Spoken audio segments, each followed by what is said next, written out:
Hi welcome back to our channel. నా పేరు బిందు. ఈరోజు వీడియోలో ఈజీగా గోబీ 65 ఎలా చేసుకోవాలనేది చూపిస్తున్నాను నా స్టైల్లో.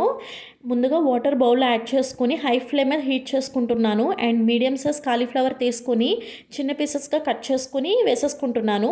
అండ్ ఈ రెసిపీకి పెద్దగా కట్ చేసుకుంటే మనకి బాగోదనమాట. సో ఈ రకంగా కట్ చేసుకుంటే కరెక్ట్గా సెట్ అవుతుంది.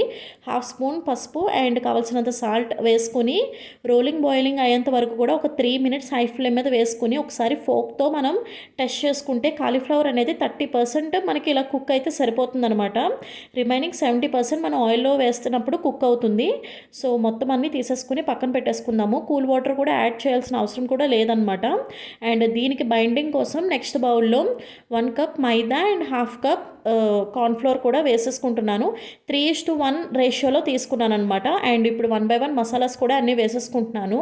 2 స్పూన్స్ ధనియా పౌడర్, హాఫ్ స్పూన్ జీరా powder, 2 spoons chilli powder and 1 spoon garam masala. మీరు ఏ గరం మసాలా అయితే ఇంట్లో యూస్ చేస్తారో ఆ గరం మసాలా 1 స్పూన్ యాడ్ చేసుకున్నాను. అండ్ 1 స్పూన్ ఫ్రెష్గా చేసుకున్న జింజర్ గార్లిక్ పేస్ట్ కూడా యాడ్ చేసుకుని ఇప్పుడు కొంచెం కొంచెం వాటర్ అనేది యాడ్ చేసుకుంటూ ఇలా మిక్స్ చేసుకుంటున్నాను. అండ్ ఇది నేను 1 కప్ ఫుల్గా వాటర్ యాడ్ చేసుకున్నాను. అండ్ ఇప్పుడు నెక్స్ట్ హాఫ్ కప్ కూడా యాడ్ చేసుకున్నాను. అండ్ దీనికి ఆల్మోస్ట్ లైక్ 2 కప్స్ వరకు వాటర్ అనేది పడుతుంది. లేదంటే 1.5 కప్ అన్న సరే తీసుకోవచ్చు. బేటర్ కన్సిస్టెన్సీ బట్టి ఒకసారి చెక్ చేసుకుని మిక్స్ చేసుకుంటే సరిపోతుంది అనమాట, లంప్స్ లేకుండా. వన్స్ మిక్స్ చేసుకున్నాక నాకు ఒక 1 స్పూన్ చిల్లీ పౌడర్, కావాల్సినంత salt, 1 inch cooking soda, 1 inch కొంచెం పసుపు కూడా యాడ్ చేసుకున్నాను. అండ్ ఒకసారి మళ్ళీ కూడా ఇలాగా మిక్స్ చేసుకుంటున్నాను లంప్స్ లేకుండాని. ఈ టైంలో ఏంటంటే రెడ్ ఫుడ్ కలర్ ఉంటుంది కదా, ఇష్టపడే వాళ్ళు ఫుడ్ కలర్ కూడా యాడ్ చేసుకోవచ్చు, లేదంటే స్కిప్ చేయొచ్చు. ఇలా రిబ్బన్ కటింగ్ మెథడ్లో రావాలన్నమాట బేటర్ అనేది.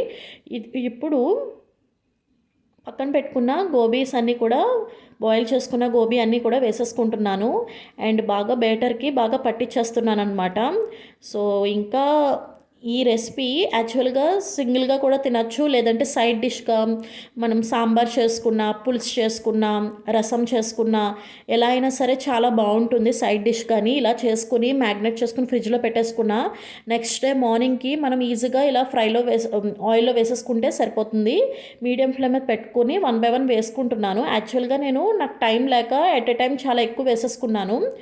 మీకు ఇన్ కేస్ టైం ఉంటే మనకి 1 by 1 వేసుకోండి. అప్పుడు ఏంటంటే ఇండివిజువల్గా ఉంటాయి అన్నమాట గోబీస్ అని. ఇలా వేసుకున్న తర్వాత మనకి ఆయిల్లోంచి తీసిన తర్వాత అన్నీ కూడా ఇలా సపరేట్ చేసుకోవాలి. లేదు అనుకుంటే కొన్ని మనం ఇండివిజువల్గా వేసుకుంటే ఇలాగ మనకి అతుక్కుపోవన్నమాట. సో ఇలాగా ట్రిప్స్ వైజ్గా ఇలా వేసేసుకున్నాను. అండ్ లాస్ట్లో ఏంటంటే ఇలా గ్రీన్ చిల్లీస్ ఇలా స్లైసెస్గా కట్ చేసుకుని ఆయిల్లో వన్స్ ఇలా ఫ్రై చేసుకుంటున్నాను. అండ్ ఈ టైంలోనే గ్రౌండ్ నట్స్ ఇష్టపడే వాళ్ళు గ్రౌండ్ నట్స్ కూడా ఫ్రై చేసుకుని పైన టాపింగ్స్లో వేసుకుంటే చాలా క్రంచీగా బాగుంటుంది అనమాట. డెఫినెట్గా ట్రై చేయండి. రెసిపీ చాలా ఈజీ అండ్ బాగుంటుంది.